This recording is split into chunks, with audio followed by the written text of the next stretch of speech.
Hello dear students, welcome again. You are learning the third lesson of triangle. Okay, let's see, continue. Okay, जर last व्हिडिओमध्ये आपण जे सगळं theoretical parts म्हणजे सगळे अप टू 45 डिग्री 30 60 90 त्यानंतर हायपोटेनसचा एक रूल जो थेरम्स होता तो कंप्लीट केलेला. मग ते लास्टच्या व्हिडिओमध्ये आपण तो एकच थेरम लर्न केलेला. ओके, डिपेंड्स ऑन त्याचप्रमाणे याच्या लेसनमध्ये जेवढे पॉईंट झालेत त्याच्यावर आपल्याला depends on practice set 3.3 learn करायचं आहे. त्यामध्ये पहिलं एक्झाम्पल बघू म्हणजे आपल्याला लक्षात येईल. त्यामध्ये फर्स्ट एक्झाम्पल काय सांगितले बघा, find the value of x and Y using the information shown in the figure 3.37 and find the measure of angle ABD and angle ACD. Let's see, आपण पहिला फिगर बघू म्हणजे लक्षात येईल. क्वेश्चन नंबर 1, त्यामध्ये बोर्डवरून जी मी फिगर ड्रॉ करतो त्यामध्ये तुमच्याकडे पण आहे ती टेक्स्टबुकमध्ये. आता सगळी इन्फॉर्मेशन तुमच्या फिगरमध्ये आहे, क्वेश्चनमध्ये असं काही नाही दिलेलं. फक्त आपल्याला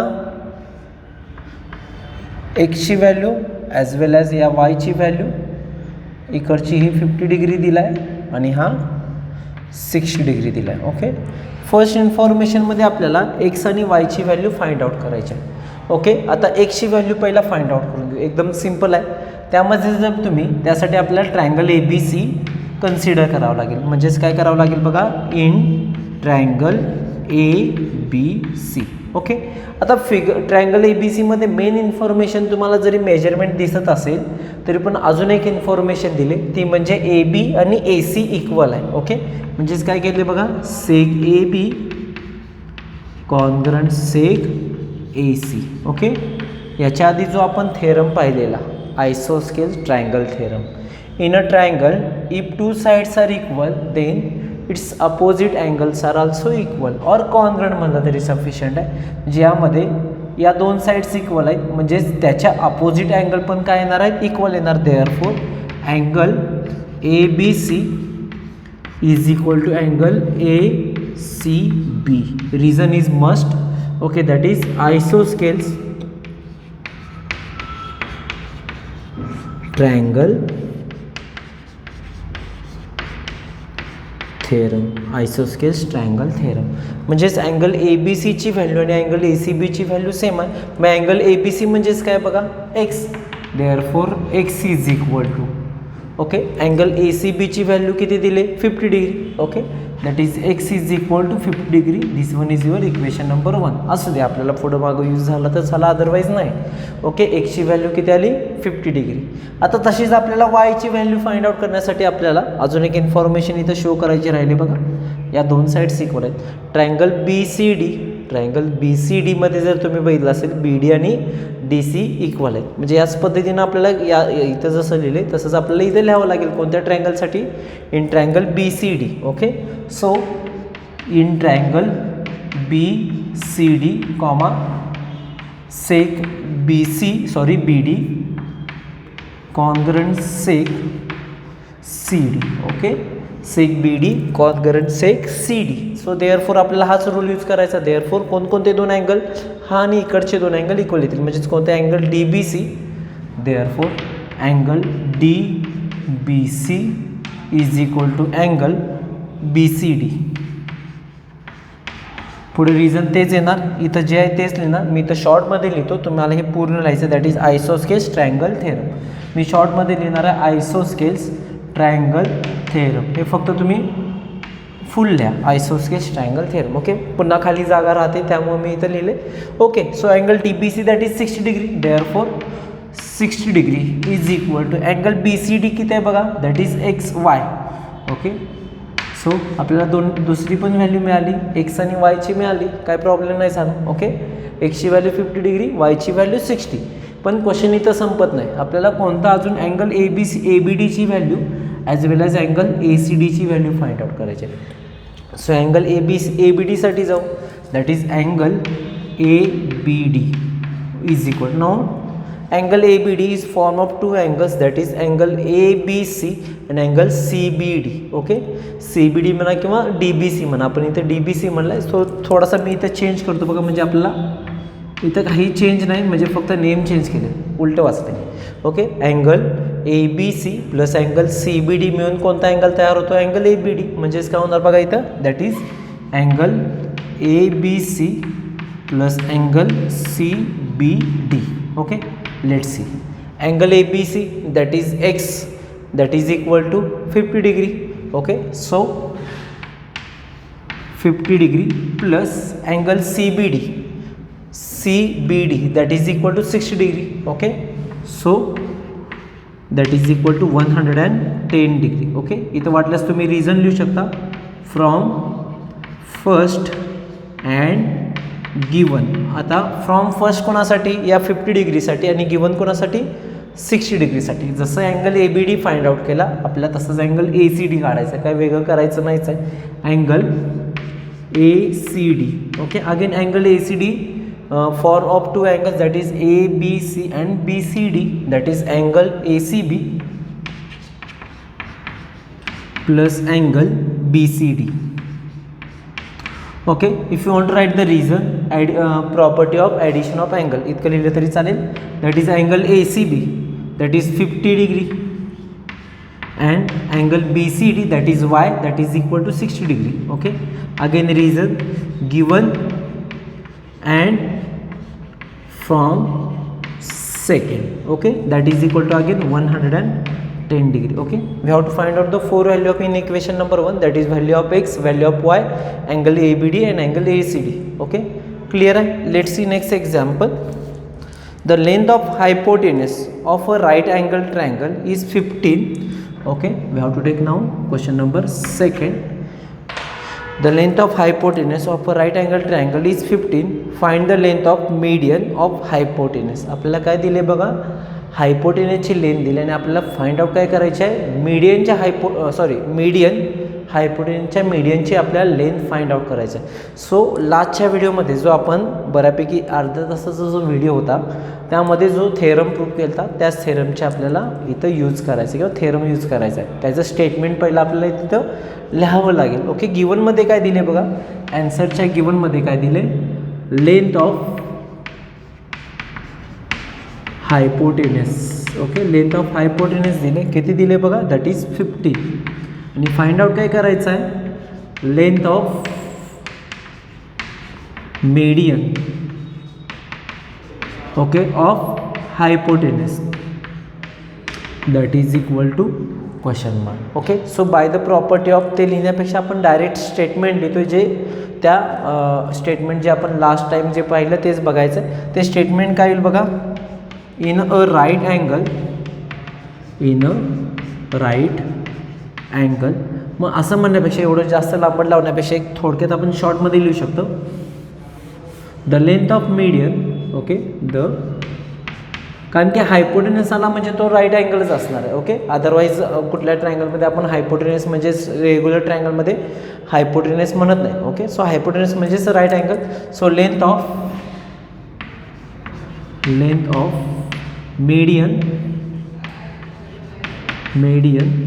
of hypotenuse is half, HALF. Okay, half of hypotenuse. Okay, therefore length of hypotenuse, length of median,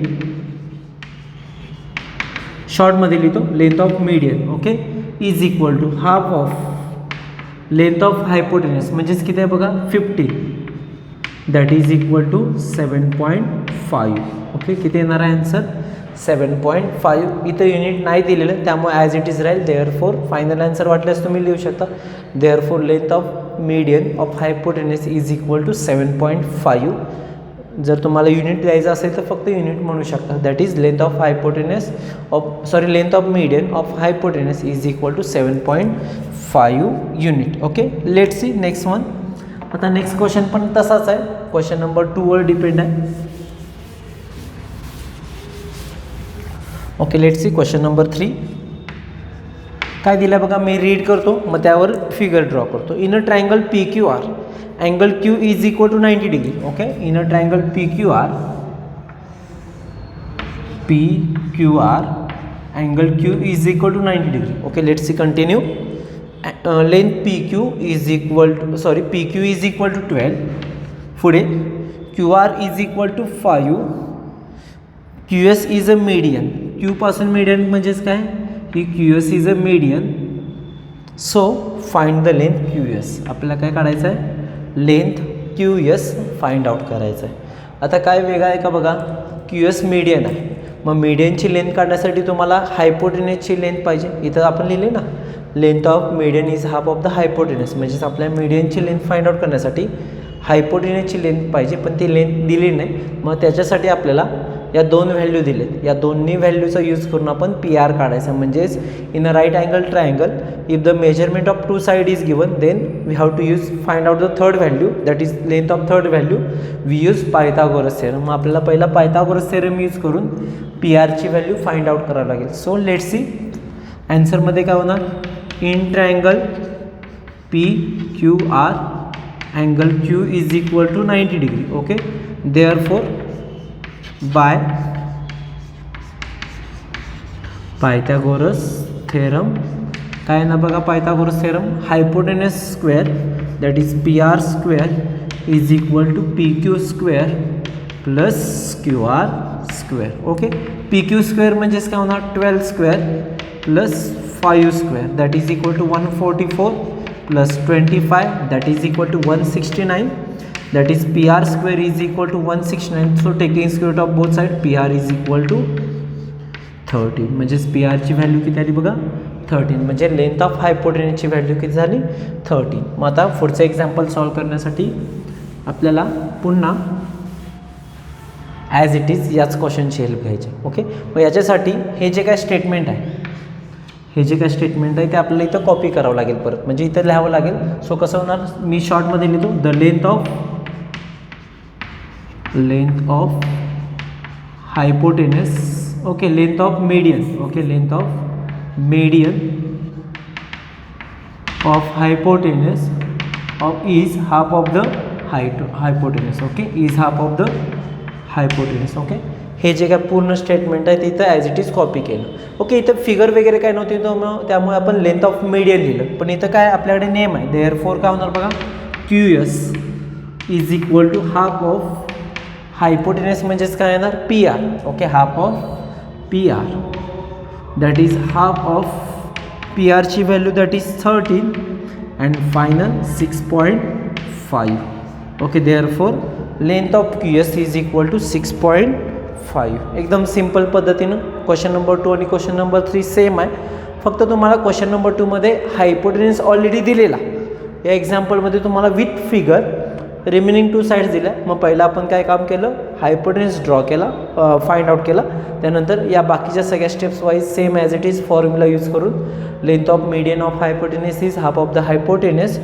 So we have to use this formula and then we will get answer of QS. Okay, let's see question number 4. Okay, बघा हा question लिहून घेणं असेल तर लिहून घ्या. Question number 4 मध्ये जायचं. क्वेश्चन नंबर 4 स्टार्ट करू. तोपर्यंत मी फिगर ड्रॉ करतो. तुम्ही जर लिहून घेत असाल तर क्वेश्चन नंबर 4 साठी फिगर बघू.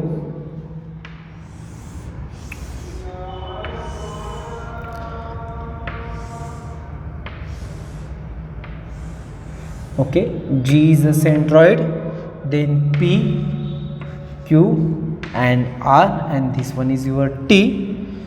Okay, GT is equal to 2.5. GT किती दिला बघा 2.5 and बाकीच्या value PT is a median. We have to find out the PG and PT. Okay, let's see. एकदम सिंपल आहे. आपण या टाईपचं एक्झाम्पल 8th स्टँडर्डला पण कंप्लीट केलेलं किंवा लर्न केलेलं. So let's C.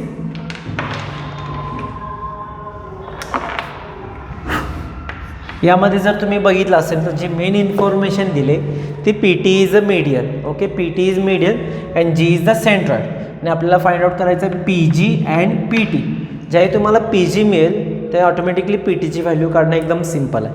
मग त्यासाठी आपल्याला पी जी काढण्यासाठी आपल्याला एक लास्ट लेक्चरमध्ये मी तुम्हाला बेसिक जे इन्फॉर्मेशन दिलेले त्यामध्ये आपण एक पॉईंट बघितलेला centroid that is point G is divide given median in the ratio 2:1. मग तेच आपल्याला पहिला स्टेटमेंट इथं लिहावं लागेल. ओके सो काय होणार बघा centroid that is point G, okay, that is point G is divides median in the ratio 2:1, okay, 2:1, okay. So PT median आहे, therefore काय होणार बघा, therefore PG upon GT is equal to 2/1. PG upon GT is equal to 2/1. Value substitute करा. PG ची value आपल्याकडे नाही, PG as it is, value of GT that is 2.5 is equal to 2/1. okay, now cross multiplication, therefore PG as it is 2 multiplied by 2.5 that is equal to 5.0.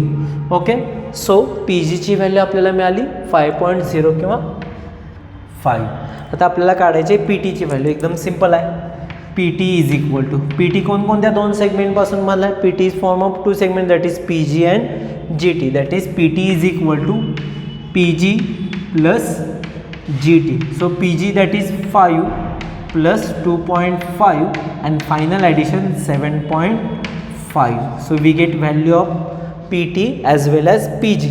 That is value of PG is that is equal to 5.0 and PT is equal to 7.5. okay, so मग हा लास्टच question होता. This way we have to complete our practice set 3.3. In the next video we complete it or we take remaining parts. So today we stop here. होमवर्कला काय करायचे, ज्या video बघून बघत तुम्ही लिहिलं तरी चालेल किंवा पुन्हा रिपीटमध्ये लिहिलं तरी चालेल. मग ते बघत लिहिलं तरी सफिशियंट आहे, स्टॉप करून व्हिडिओ. सो आजच्या लेक्चरमध्ये आपण पूर्ण प्रॅक्टिस सेट 3.3 कंप्लीट केला आहे. नेक्स्ट व्हिडिओमध्ये नेक्स्ट पॉईंट बघायचं आहे. सो आज आपण इथं थांबतो. Have a good day. Thank you.